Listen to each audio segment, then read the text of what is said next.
Welcome to Penrose Learning, where we make understanding easy. You start by opening Developer Tools and going straight to the Network panel so you can watch traffic in real time.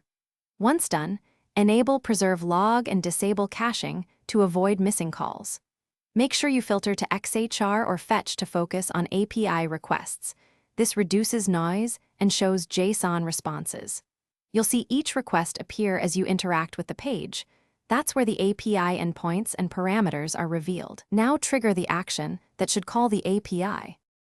Once requests populate the panel, click the one you suspect is the API call and inspect its headers to learn the endpoint, HTTP method, and any query strings.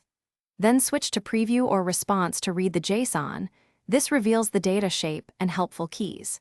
Make sure to check Request Payload or Form data to see what the client sends, including tokens or ID. Also review response headers for content type and caching. These explain why data looks the way it does. Now copy the request as CURL to reproduce the API call outside the browser. This lets you test parameters and headers safely. Once done, identify the authentication mechanism, cookies, authorization header, or CSRF token, because missing auth is the common failure point. If a call fails, check console for CORS or 401 errors and recheck headers. Sometimes you must include referrer or origin. Finally, make small parameter changes to confirm behavior.